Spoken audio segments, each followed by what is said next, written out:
Hello, everybody. I'm Professor LeilaCarvalho, and thanks for coming to this lecture. I'm going to talk about statistical methods to investigate teleconnections and define climate indices. Um, but before I start, I just want to talk a little bit about myself. I was born and raised in São Paulo, Brazil. That's my interest in atmospheric sciences. Um, and I grew up in São Paulo, in this little town called São Paulo. And I got all my degrees from the University of São Paulo, USP, in atmospheric sciences. I worked as a professor, assistant professor there until 2008. And then after that, I moved to this little place on the edge of a continent we call Santa Barbara. This is the University of California, Santa Barbara. I've been working there since 2009. This is a very pretty campus. I hope some of you come and visit me sometime. My field of interests are in climate variability and change, extreme weather events, monsoon systems, mountain meteorology, wildfires, and fire weather. And if you want to know more about me, my research group I called CLIVAC, and you can see in this link, which this link I have all about me and lectures and my research group, our papers and everything else. So I hope you visit us at some point. But for this lecture, I will recommend two literatures. One is Wilkes, which is Statistical Methods in Atmospheric Sciences, third edition. That's a very important book in statistics applied for atmospheric sciences and climate. And the other book is Edward Jackson, author, and is a user guide to principal components. It's a very nice book on principal components. And I also put some lectures in my website. This is the link in case you are interested as well. So, but what is our problem? Always our problem is that we have too much data, right? We all do, and we want to make sense of this data set in some ways. And understand this in space, in time, how we make sense of all that we have collected over so many years.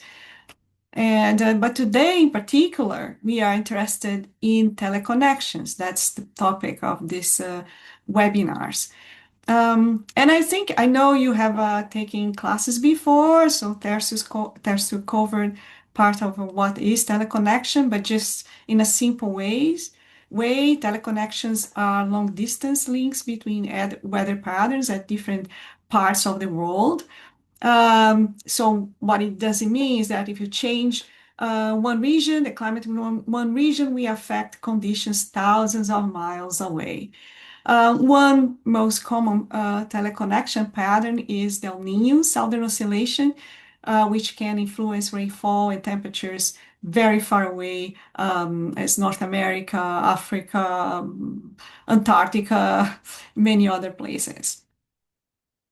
And so I'm using this summary, it's kind of a funny cartoon to remind you what teleconnection patterns are. So basically, they are mostly related to Rossby waves. And Rossby waves are when they interact with a jet, which is represented by this freeway here, is when these weather patterns that are created by Rossby waves propagate elsewhere. Right, so these connections are very important. And we are going to go back to this when I show some results, some statistical methods to look into teleconnections. And obviously, this is the Northern Hemisphere, but we can also think of the Southern Hemisphere being important. And the jet in the Southern Hemisphere works the same way, right? In modulating those systems, their propagation and teleconnections. Also to remind you what we talk so much about El Niño and that teleconnections are complex. They can be global, right? In the case of El Niño, but they also change over time. So you have the time component that is important, spatial and temporal component. and these teleconnections may change throughout the year. So we want to address both things, right? When you think about teleconnections, the spatial pattern, but also the temporal pattern is also important. Okay, but the other thing that's important, it will be important in this lecture, is that many of these teleconnection patterns behave like a seesaw, right? With atmospheric mass or pressure shifting back and forth between distance locations, geopotential height, shifting, modifying, and then this will be revealed in your data set on surface pressure, but also in other meteorological variables. So one example, this is more showing temperature patterns for the North Atlantic Oscillation, well-known oscillation. And then you can see that there's this oscillation in the negative phase. You have warmer temperature in polar region, colder temperature over North America and in Europe, and then vice versa, right? Positive phase, you have different directions. And this has been known for a long time, right? The conquer of Greenland had a lot to do with humanity understanding these patterns, right? And using these patterns to navigate through the world.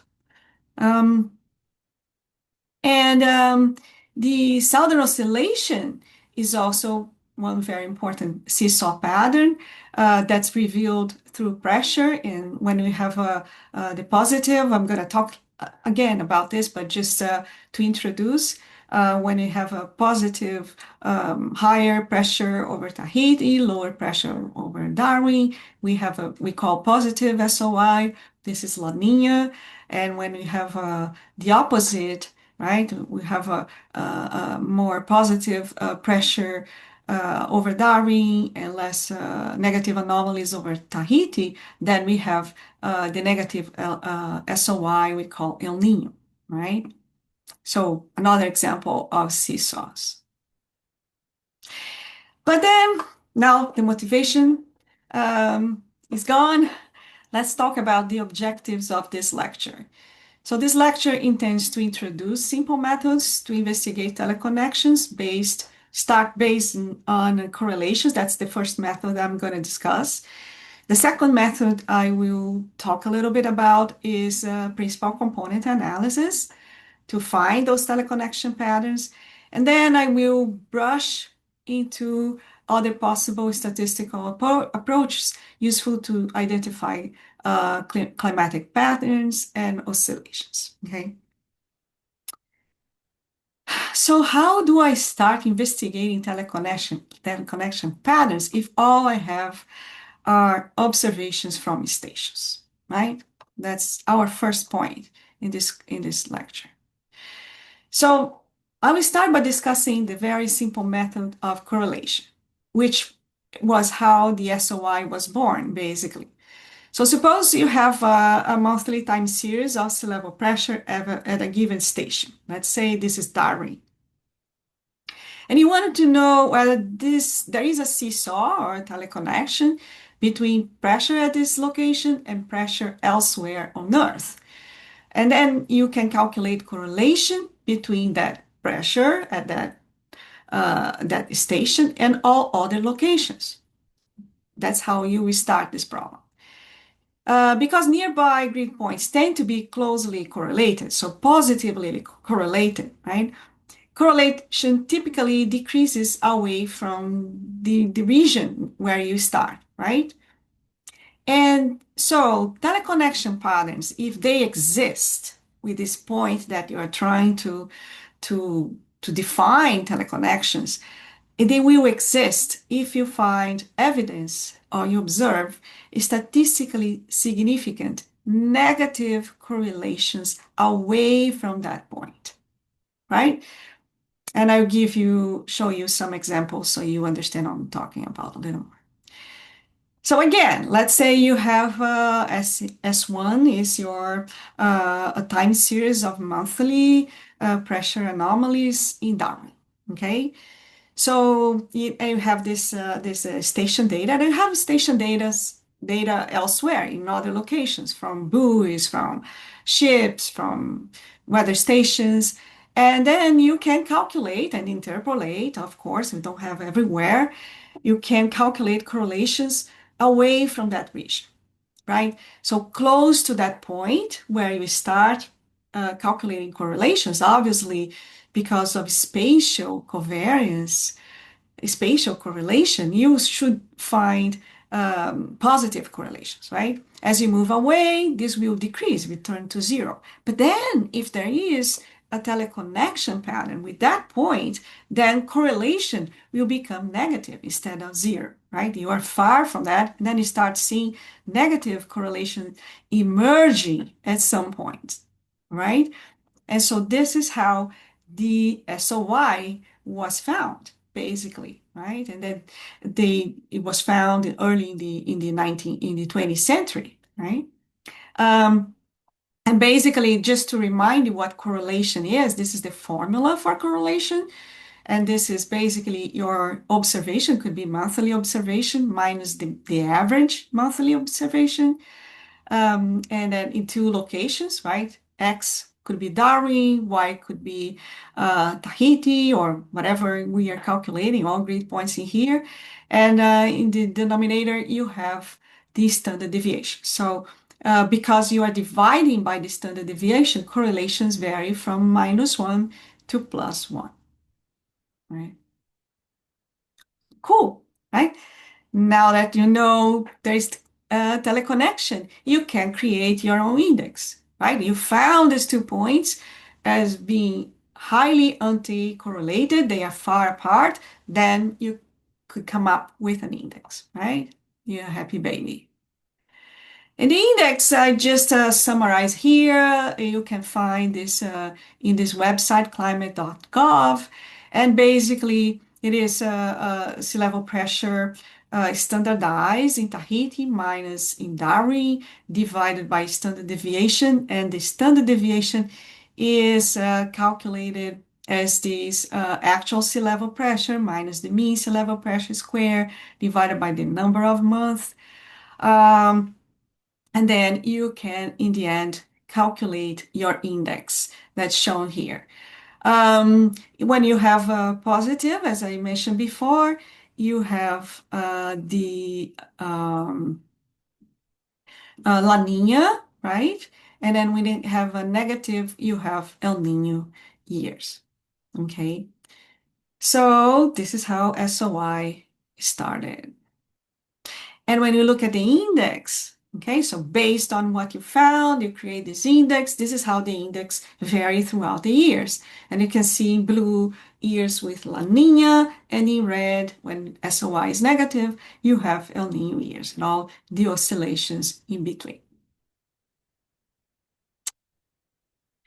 But let's assume you don't know anything, you know nothing about patterns of teleconnections associated with the phenomenon you are investigating, right? You have no clues. You want to find out, right? And all you have are a time series of meteorological variables from reanalysis. Let's make this a little more complex. You got things from reanalysis, grid points. What can you do to uncover these patterns, right? That's an important question. So Wallace and Gutzler came up with some ideas back in 1981. What they did, they investigated teleconnections using monthly anomalies of geopotential height at 500 millibars from NSEP reanalysis, just focusing on the Northern Hemisphere. And so they began this study by calculating point correlations, as I was showing before. So take a point and the polar region and calculate correlation with the idea that negative correlations, statistically significant negative correlations will tell you about teleconnections, right? And they repeated this procedure to all grid points in the reanalysis they had by then, right? The paper is here if you are interested in seeing this. And so you can do this. When you do this, you calculate for each grid point, right? In your reanalysis, you calculate correlations with all other grid points. So it's a big computational effort, right? To calculate each grid point with all other grid points. And then you come up with a matrix, correlation matrix, right? And this correlation is what you're going to use to know where in space, because you can transform this now into put back into space, right? Because each one of these grid points has a lat long related to it, right? And then you can put it back into the map, right? But you can also know, in his case, which point was connected with a very negative correlation. And they call that teleconnective map, right?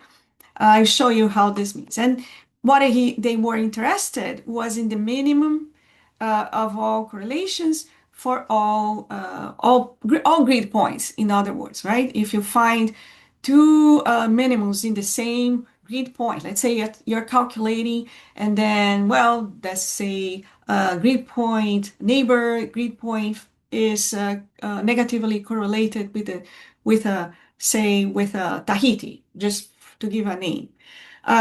If that grid point, if the next grid point is also negatively correlated, but if correlation is a little weaker, then you choose the very minimum in this case, right? So you keep only what's minimum, okay? Just to give a coarse idea how we do the kind of map. And then from their paper, I'm copying their image, their figure in this paper. They came up with this map. This map was based on 45 winter months from, it's pretty old, right? 1962, 60, 63, 76, 77, 45 winter months, DJF. In light shade are correlations between minus 0.6 and minus 0.75 multiplied by 100. In the dark shade are correlations less than minus 0.75 multiplied by 100. And the arrows are connecting points with the strongest teleconnectivity or strongest correlations, as we have mentioned before. And so, for example, in this example, the strongest connectivity is shown between points 6, okay, this point 6, and the 0. You see, you can see this 0.6 and 0, which repeats on this side as well. So 0 and 0.6, right, is symmetrical. This correlation matrix is symmetrical. And this is the 2.6 and 0 are strongly correlated in this example of this matrix. Whereas the second other point is 0.4 and 0.8, they are strongly correlated. So that's how they created that map. It was very ingenious, right? Very simple, but very ingenious to come up with some answers for this, right? So your first method, important. Cool, huh? You got it, I bet. But they found, Wallace and Gutzler found the connection patterns for 500 millibar geopotential height in the winter of the Northern Hemisphere. But what we could say, what if teleconnection patterns change depending on the basic state of the atmosphere? And they do change. We know that teleconnections, they can change spatially, mostly driven by what's happening with the jets. And they are not equal. Teleconnection patterns may change within a decade. And this can change because the basic state of the atmosphere changes, right? And so Carvalho et al., which is our paper, 2005, asked similar question with respect to phases of the Antarctic Oscillation. What is the Antarctic Oscillation? The Antarctic Oscillation is an oscillation between polar regions and mid-latitude. We see similar oscillation in the Northern Hemisphere, but the Southern Hemisphere we call Antarctic Oscillation. It is basically a seesaw between high latitudes and mid-latitudes, right? When you have a positive AAO, and this is based on pressure anomalies, we tend to have a lower pressure over Antarctica, a high pressure in mid latitudes, and this is opposite during negative AAO. Um, and they oscillate throughout time, which is very important and also important in related to climate in the southern hemisphere. So it's an important type of oscillation. Um, but the question we asked was, can teleconnection patterns change between AAO phases? Can these changes be identified from 200 API zonal winds? Remember, we said before that teleconnection patterns are related to the behavior of the jet, and those things are connected, right? So that was the rationale, was that we know that upper level jet is an important conduit for storms and a super high wave that interacts with the Rossby waves. That was a premise. In this article, we found that negative phase of the AEO, also known as the southern annular mode, the AEO was also known as the southern annular mode, was more prevalent during El Nino years. And this was the first study that showed that, right, back in 2005. This relationship between ENSO and AAO. And so we explored these teleconnectivity patterns by applying the same methodology, the minimum correlation technique, but instead of using geopotential height, we directly look into the zona winds, 200 millibar zona winds, and separated according to different phases. Yes, I'm sure you are very impressed about this, right? Like this baby. And so when we did that, this is the result. Colors are showing statistically significant correlations, negative, only negative. We're only interested in negative correlations. We are not doing the connecting points, right? Teleconnectivity map trying to connect between points. We're just showing the pattern of negative correlations in this case, because this is what we were interested in showing. And we can see visually that both are very different, negative AO compared to positive AAO, right? And we know that AAO has a very strong teleconnection with ENSO, so that those things are not independent. They are very dependent on ENSO, right? Which is very cool. And I hope you think you agree with me. You might be tired by now, but I hope you're still together and you agree with me, because I'm going to prove that by calculating the difference in teleconnection patterns, negative minus positive. And so now we can clearly see what I was telling you before. So you have the enhancement of the subtropical jet when you have a negative AO, and also this teleconnection pattern that links the tropics with the extratropics and then mid latitudes and also South America. We know this is an important pattern during El Nino years when we have convection. Even the MJO becomes important. MJO is also important, has a very known teleconnection pattern that is similar to what we are showing here. And so everything seems to be consistent, right? And then now we show this can be shown with the geopotential heights, but in our case, we use the jet as to look more into what's happening in the tropics. Okay, move on now. So here goes the second part of the lecture. I hope you're still wondering, intrigued, sleepy, maybe a little bit, hopefully happy, not in desperation mode, because we still have things to cover in this lecture. Okay, so stay together. Take a break if you need, grab a coffee, and we're going to talk about principal component analysis. Okay, Principal component analysis are possibly the most widely used multivariate statistical technique in atmospheric sciences, right? We hear this all the time, right?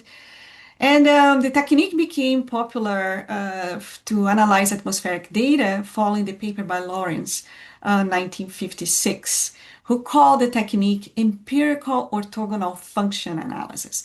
Empirical because he realized if you change if you change time, if you look at different times, different decades or different periods, you may not find always the same components. And that's why he said empirical, right? Orthogonal functions. They are not absolute. They are empirical. It depends on your data set quite a lot, right?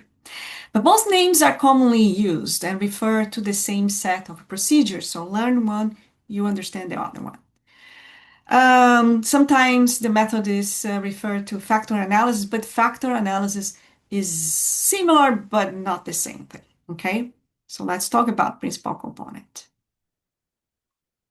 Purpose of principal components is first of all reduce the data set. Right, you have tons of data set. You have I don't know how many grid points your models have now, thousands of grid points, and you want to make this a little more smaller, handle your data a little better, right? Understand your data a little better. You don't want to use everything you have. You want to decrease to fewer variables. And these new variables should represent, you don't want to eliminate meaning from your data sets. So they need this new set of data sets are new, right? They should contain fewer variables, but they should be meaningful. By meaningful means they should contain themselves a large fraction of the variability of variance, statistically speaking, variance of the original data. You don't want to cut that. You want to be able to look into this with fewer variables, but maintaining the main variability characteristics of your data sets.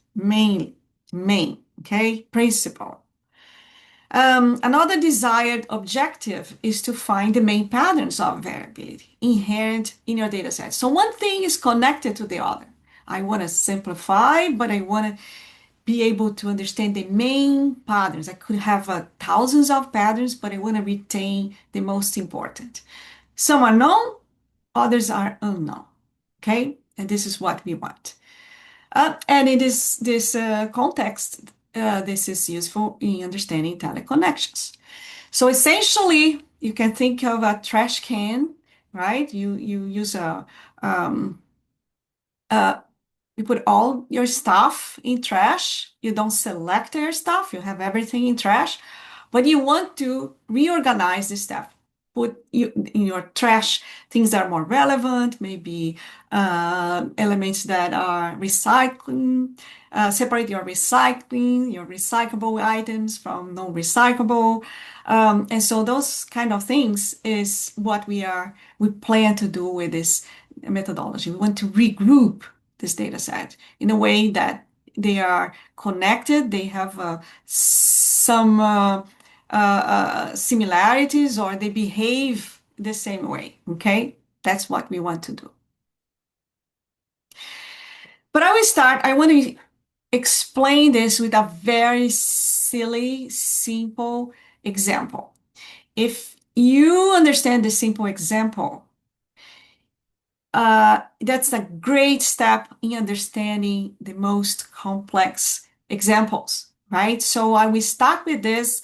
Try to follow me, see if you understand this, because this is the basic to understand everything else. And this is based on the Jackson's book, first chapter of his principal component guide. Okay, so let's start with this table. This table has a minimum temperature at 2 neighbor stations. Okay, don't have to read this, though I just gave 15 values. And then let's look into this. The average in both stations happen to be 10 degrees. They are nearby. So they have similar average, okay? Um, and we'd like to simplify the problem. Instead of measuring temperature in both stations, we want to use just one station, okay?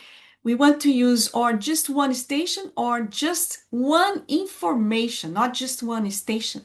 Instead of having two stations to describe climate in this or weather in this location, I just want to have one single information based upon these two stations. I want them to tell me how I can decrease two to one, not choose between the one of them. I want something that tell me this joint behavior of these two stations, okay? And simplify this.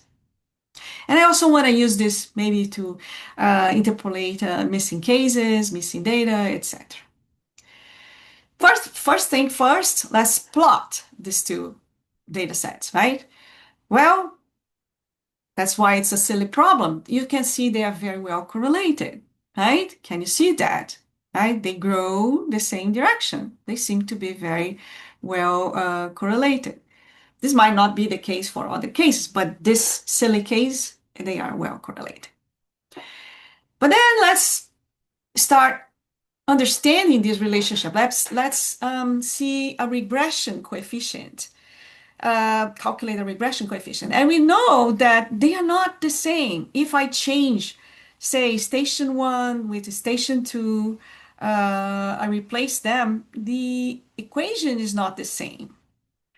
So I cannot predict station one based on station two the same way that I would predict station two based on station one.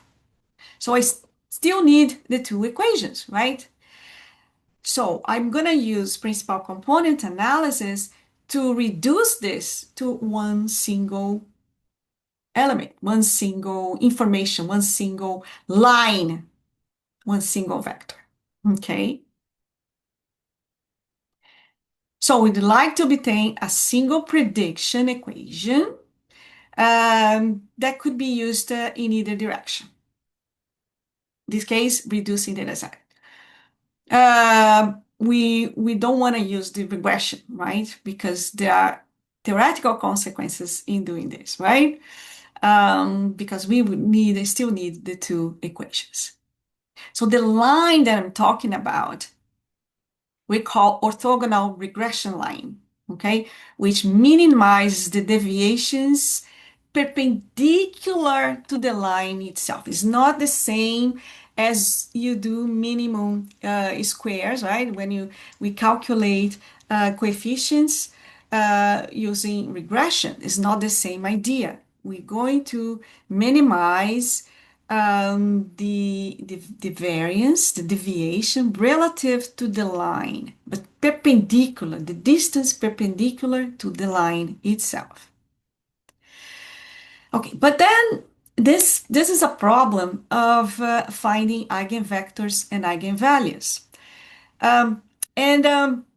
We also call eigenvalues characteristic roots, and eigenvectors we call vectors as well, right? And so what we want to find is we want to find a matrix of vectors that I'm going to call U. If the transpose, now go back to algebra to remember what transpose is, multiplied by the variance of your data that you calculate, multiplied again by your vector matrix, it will be equal to a diagonal matrix with eigenvalues. Okay, so that is by definition. You probably saw this in linear algebra, the definition of eigenvalues and eigenvectors.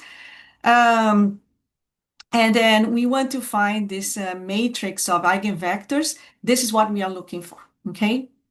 And the eigenvalues, if I sum up all the eigenvalues, I can know each one of them divided by the summation of all of them, will tell me the percentage of each one of the principal components, how much they explain of the total variance of the data. Okay? So let's continue so you can check some examples. Okay? So in this problem of PC or EOF analysis, the total number of eigenvectors is equal to the total number of eigenvalues. And this is equal to the number of variables you have in your problem. Our problem is simple, is silly, has two variables, so we have two possible eigenvectors, no more, no less. If you have 20,000 time series, you have 20,000 principal components, 20,000 eigenvalues, 20,000 eigenvectors, okay? Keep this in mind. All right. So I'm going to show this example how we find these eigenvectors, eigenvalues. I'm not going to go through all the mathematical approach. I have this in my classes. If you are interested, you can communicate with me. I'll be happy to send you more about this lecture. But for the sake of this of simplicity, I'll just show examples, okay? So in solution of this problem, I will call theta. I represents a variable, could be station 1, station 2, and j will represent the eigenvector, okay? And here I put again the dot lines represent the regression line. The regression in this case, as I'm putting station 2, station 1, is given by this equation here. We are going to forget about the regression, okay?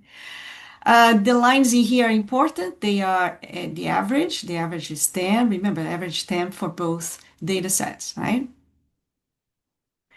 And so the first eigenvector, we call the first mode, the first PC, the first EOF, is this one in here, okay? Now, originally, I had my stations. This is the axis of station 1. This is the axis for station 2. In a Cartesian representation, right? But I forget the Cartesian representation, and what I want now is a projection of the axis of station 1 onto the first EOF, okay?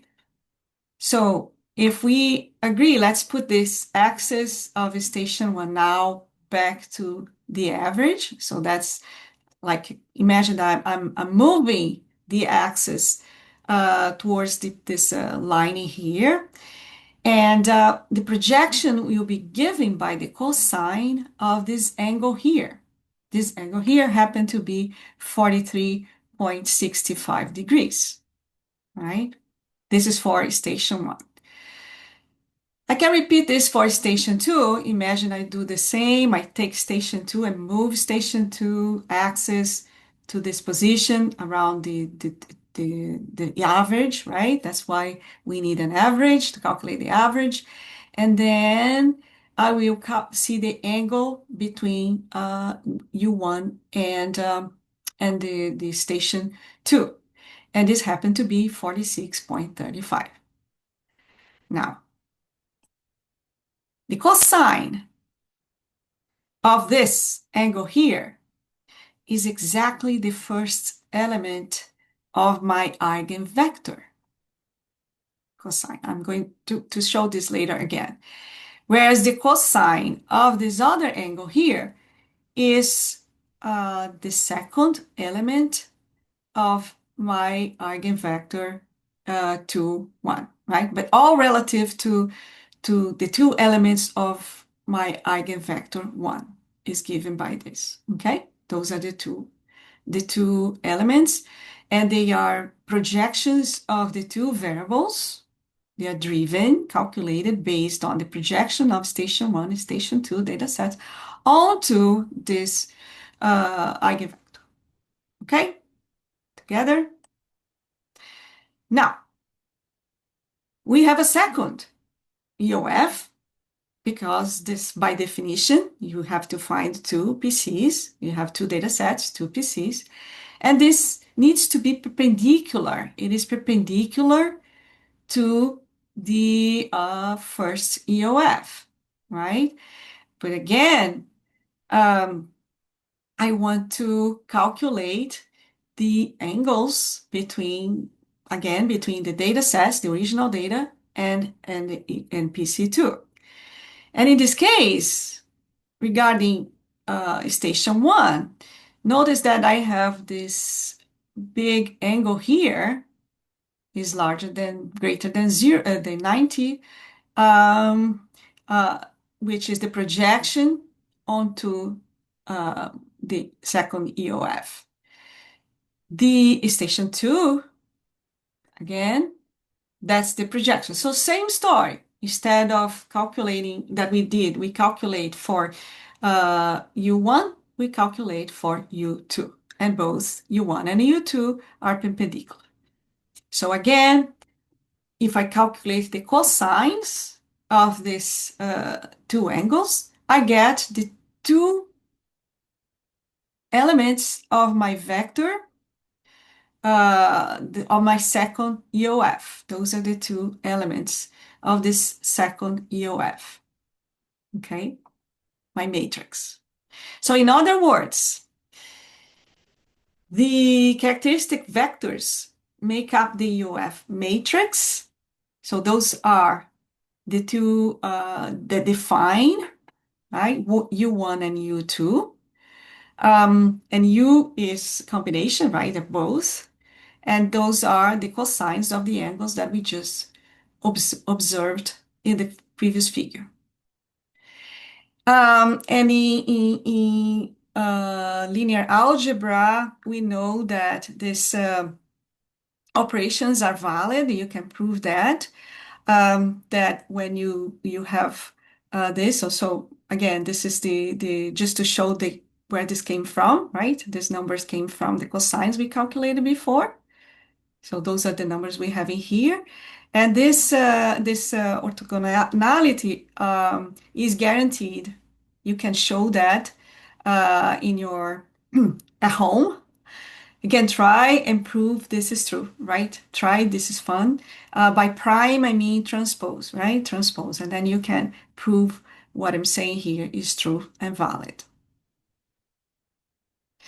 So furthermore, remember, we talk about S, right? This is solution we are looking for here is a eigenvector that multiplied by the variance matrix, the variance matrix, covariance matrix, actually, we call covariance matrix. The diagonal of the covariance matrix is made up of the standard deviation of the variance of each one of the variables. So that would be station one, station two, whereas the opposite is the covariance. Okay, and this is the number you can calculate yourself. You have the data sets that provided, and then if you do the operation, what do you find? The two eigenvalues. So notice that eigenvalue 1 is much larger than eigenvalue 2. Why? Because your first EOF explains a lot more of the variance than the second EOF, right? And I'm going to prove this is true, but keep in mind, so your eigenvalues are related to the variance of your data sets. The first one, the largest one, the one that explain most of the data set, and the second one, very little. In our case, U2 basically doesn't represent much of our data set. So let's give some interpretation. So we found a new axis aligned with the data sets, right? This is our main vector, our first eigenvector, our first EOF, our first PC that we found aligned with most of the variance of our data set, both data sets, right? We found a second. By definition, the second is determined because you have two variables. They are perpendicular. And then we can project all back. Instead of using the original data set, we can also project the observations given by the two variables onto both eigenvectors. Now, instead of using original variables, we start using projections of those variables onto this axis. What do you gain from that? Well, if you have more eigenvectors, you would know for a particular day what kind of behavior was more typical. And I'll show you how we interpret this easy case here, right? But keep in mind that eigenvectors have sign. In this case, we call the zero. This is the 0 point where they cross in here, this figure. Above this, they are positive values. Below this, they are negative values. Note that they cross around the average, right? So above average values for will be positive values, and then you have positive also for the second UF and negative, right? And this is important, extremely important when we want to understand the projections of these observations into these eigenvectors, right? Because projections will vary in time, right? Each one of these observations represent a time, right? I don't know. I didn't put the numbers in here, but we can imagine that, well, this could be day one, day two, day three, day four, day five. So each one of these observations has a time scale related to it, right? A time when they happened.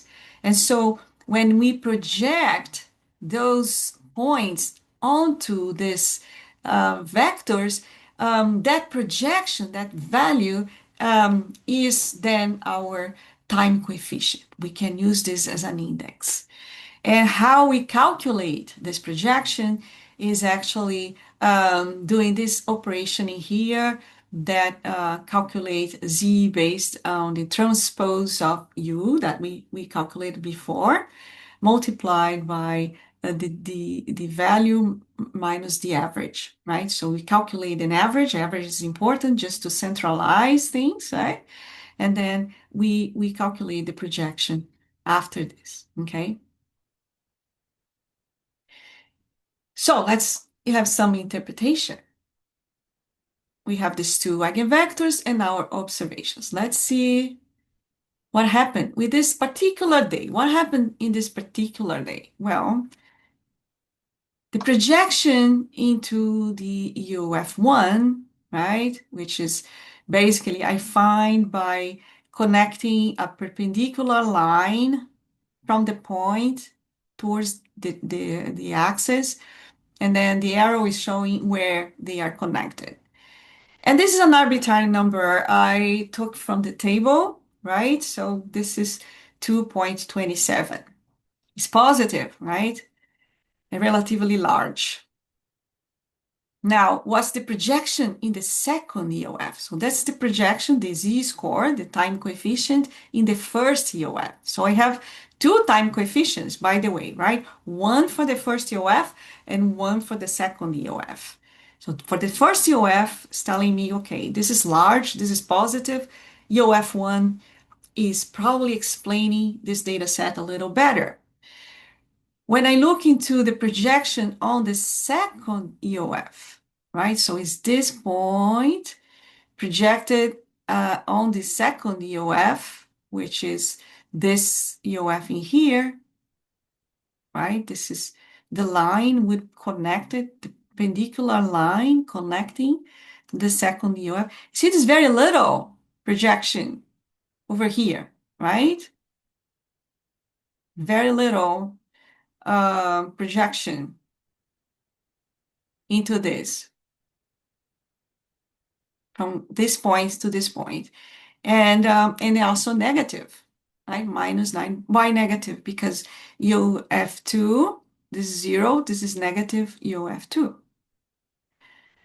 Let's say now we choose a different point. We choose this one, right? This one we can say, well, projects here in EOF2 and here in EOF1. Let's see that. Yes, it projects here in EOF2, 1, sorry.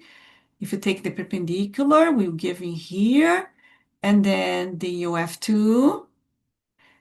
In order to find the projection, you have to put a perpendicular line all the way to UF2. And so it happens that it was negative and large, and UF2 was positive and not as large, not as large.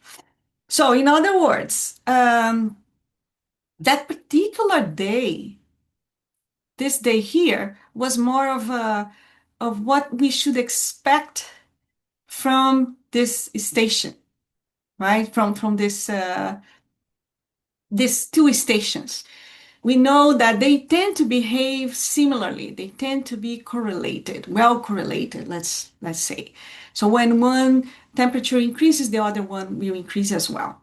And so this particular day here happens that this was the behavior very much. So you have station 1 measuring around 11 above average, and station 2 was pretty much similar around 11 as well. So they are well projecting in the first behavior. The first behavior explains that type of behavior. The second day was a little different because you see that station 1 was below, not completely different, by the way, right? So station 1 was negative, below average, and station 2 was also below average. So we can see, oh no, actually, sorry. Station 2 is above average, station 1 is below average. So we see that this projection does not follow the expected behavior that is represented by UF1. That's the bottom line, right? That's the bottom line. So if we have a very observation that doesn't follow anything, imagine this observation in particular. What happens here is that you have a very large projection on EOF2, right? And a very low projection on EOF1. And so this is the day when station 2 was very large and station 1 was below average. So this type of behavior, when they don't behave similar, that is when you have a large projection in EOF2. So EOF2, in other words, is not useless. It can tell you when the behavior is different. You may have a main behavior. The main behavior is this, but then we may have other behaviors that might be interesting. You might be even more interested in revealing what is the behavior that is not so obvious, right? This happens very often. EOF2 is not useless. We don't have to throw it away. We have to know what it means and make your choices, okay? In this case, it was an outlier. We can use this to tell when we have an outlier, okay? All right, so let's continue with this. So first EOF, in this case, represents the behavior in which both stations have the same type of anomaly, either above average or below average. The second EOF represents the opposite orthogonal behavior when one station is above or below average, and then opposite to the other station, right? The opposite behavior. That's what is EOF2 telling us, okay? Now, you can have more than two variables, and normally we expect to use this problem to solve multi-variables. But now you know what this means. Now you know that principal components are orthogonal, We can see with our eyes or understand three-dimensional only. But you can have any dimensional. You can have a 200 PCs. Normally, they will not be um, useful, but we can have two, three, four PCs that are important explaining your data sets. And so they will be orthogonal. If we use PC analysis, they will be orthogonal to each other, and they will try to align according to the maximum variance. In this case, you can see that PC1 is trying to align with the maximum variance of this data sets. You can see that's very complex, whereas PC2 is orthogonal to this, and PC3 is supposed to be orthogonal to both PC1 and PC2. We can think about sometimes in rotating this axis. This is what we call rotation. You can use some types of rotations, such as varimax. There are several types of procedures that can help you to rotate.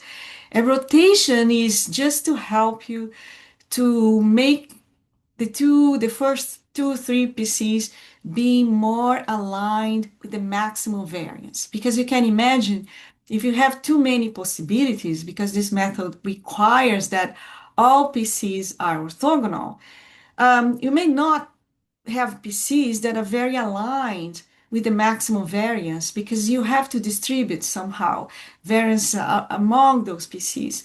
But if you have a way of rotating a little bit, relax this thing about having this orthogonal, you may be able to find better PCs. And in this case, you have to select the number of PCs you want to rotate, and then rotate those PCs and forget the others, right? So that's basically what the procedure is.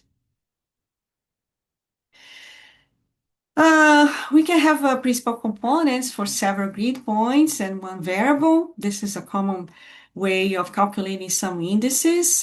This is for ENSO, an example. You can have all the grid points over the ocean and procedure with PC analysis. Normally we use anomalies, right? In this case could be monthly anomalies. And then you can perform EOF analysis, and those combined EOFs, the first EOF will likely, if you are looking at this region, will likely be describing El Nino, because El Nino is the most important mode of variability in this region when you consider SSTs, right? And then when you do that, the same procedure, the z-scores, the time coefficient, can be used as your ENSO index. So when you look at this is a map, in this case, showing SSTs, but you could, once you have your time coefficients or time series that come out of z-scores, right? You have a time series of z-scores.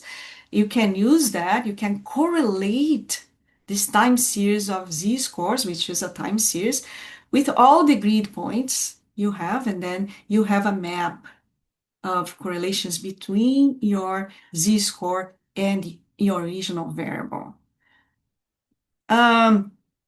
So we can interpret every grid point as a time series of anomalies, as we did for a station, about the two stations.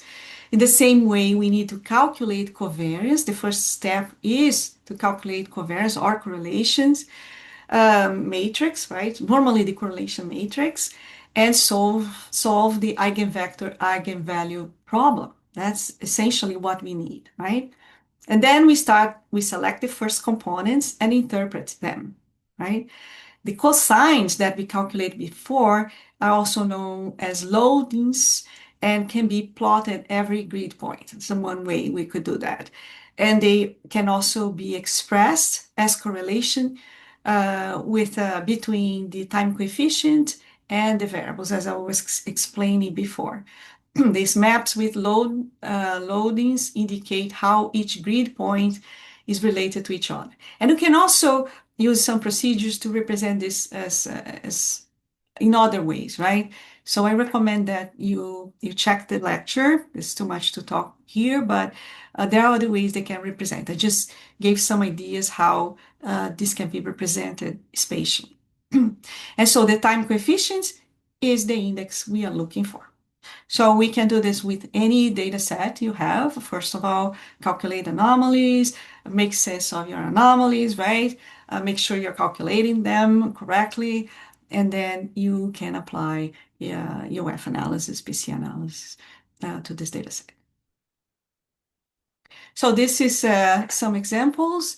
Um, okay, this is taken from this paper showing the UF patterns for precipitation compared to anomalies typical for El Niño years. So you see here um, this UF pattern here, first UF, then this is the annual precipitation compared to the El Niño, the SOI index, and how both behave. You can either choose to use a UF analysis and plot your time coefficient, or use the SOI and plot the time coefficient, right? And here you see just comparing the Darwin metric against the PC, just to show you an example how this works, right? And those are composites of precipitation for EOF1 above one standard deviation. So you could do that too. So you, instead of plotting your EOFs, you could plot your own precipitation. You take this time coefficient in here, in this case the black, and choose the dates, the months.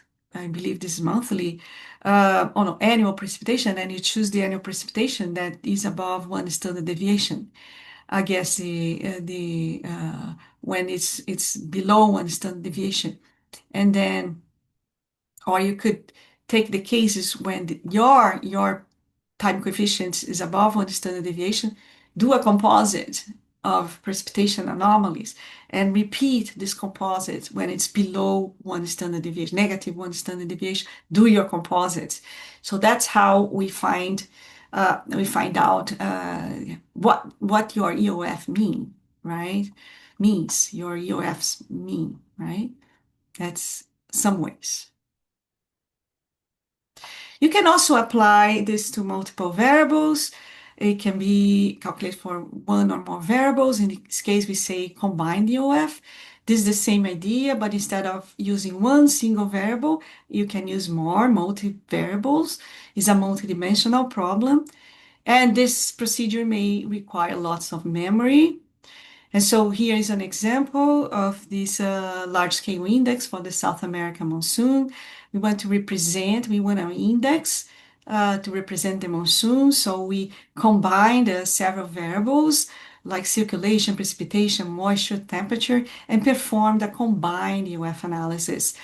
And what happens when you do that, we found that the first UF represents the monsoon. And then we use this the first EOF to say, okay, this is the monsoon, the South American monsoon. We select the first two modes. Sorry, the first mode represents the South American monsoon. The second mode, the SACZ, right? And so this is basically the time coefficient of the first and second EOF correlated against the variables that we used in the PC analysis. And basically what you see is that when this index is positive, I call it the largest scale index for the South American monsoon, when it's positive, precipitation increases in this region. You have specific humidity increases, zonal winds changes like westerly, easterlies, meridional winds increase, northerly winds increase, and air temperature increases in this region.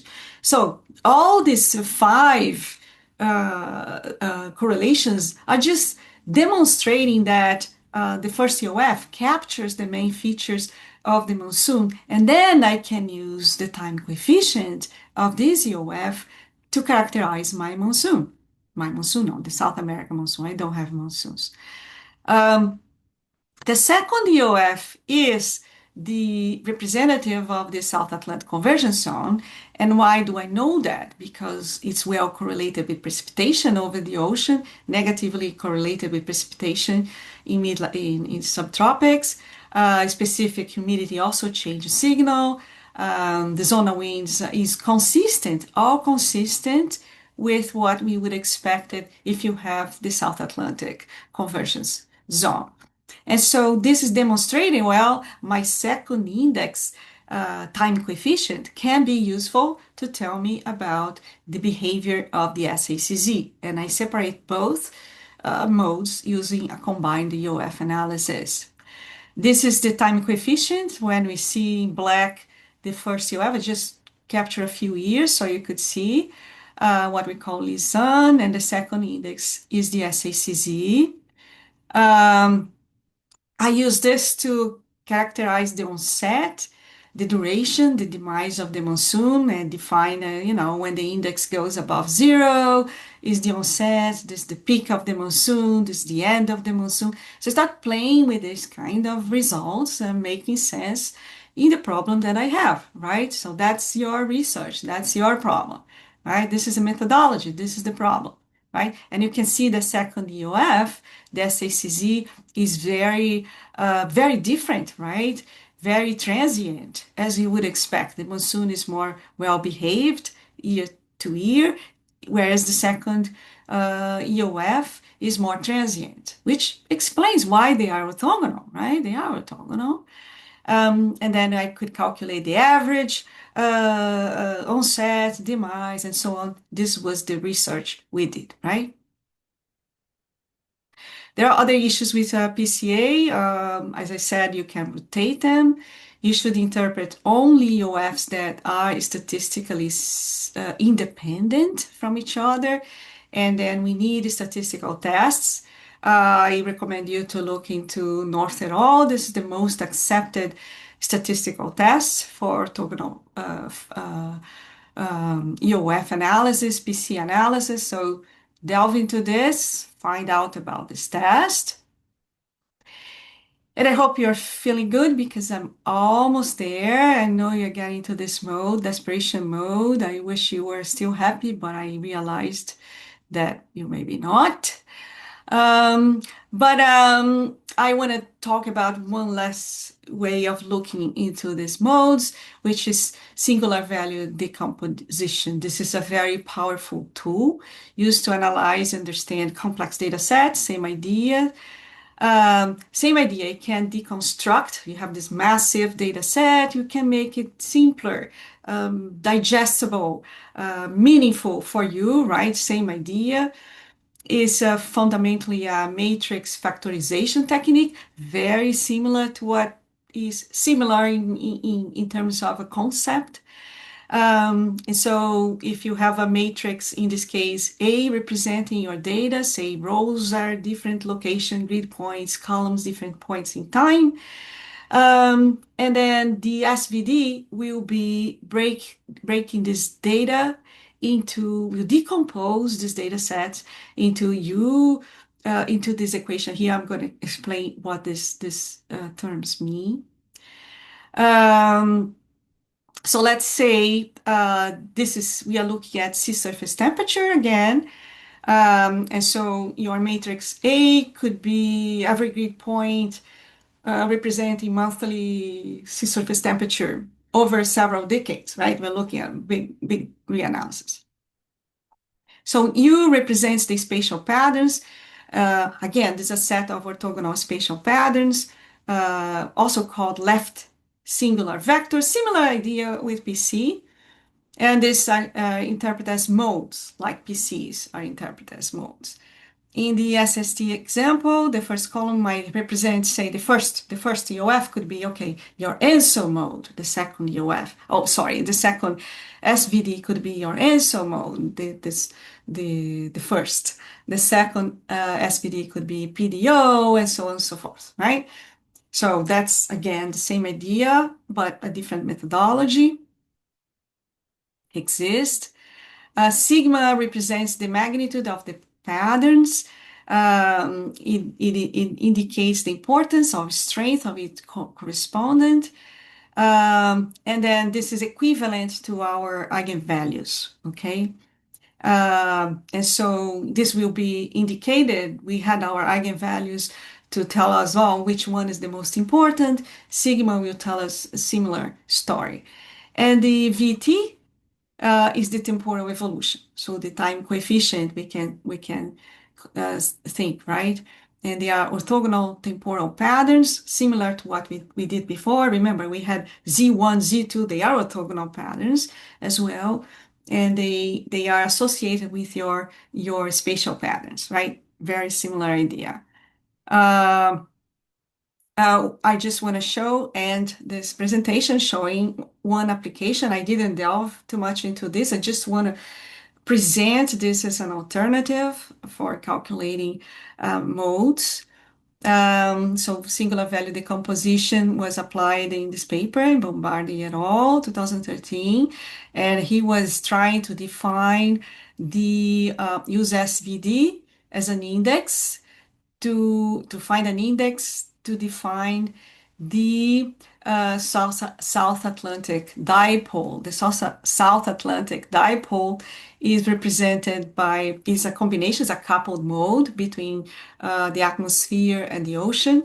And so in order to represent the coupling, he used SSTs and also pressure. And then he found this seesaw because the method you can combine those different data sets. You don't need to have the same size of matrix, which is good. EOF requires that all variables have the same size, not the same domain, but the same number of grid points. In this case of SVD, you don't need to find the same number of grid points. It's just, it's okay. You don't need that, okay? And so here is showing correlations again with the time coefficient. You can use the same. So you can find the first SVD, get the time coefficient, in this case for SST, and you can, they will be different for SSTs and pressure. And then you can correlate with the respective anomalies and find patterns and investigate those patterns either using SSTs or cis level pressure, and then look at your problem. And your problem is your problem, right? Okay, guys. So final words.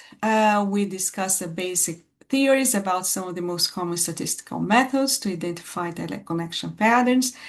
So I didn't provide algorithms for these methods, but they are freely available. You use AI, you can find whatever in the language you like programming.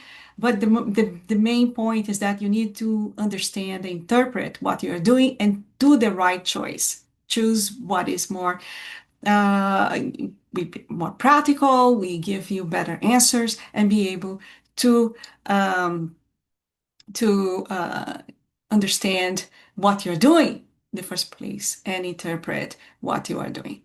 And so don't worry, just a disclosure here, the baby was AI generated, so I didn't make him cry, neither smile, but so I know you may have many questions by now, maybe very tired. So I will end this conversation, but I'm open to questions on another occasion. Okay. So thank you for your attention so far. Thank you. Bye bye.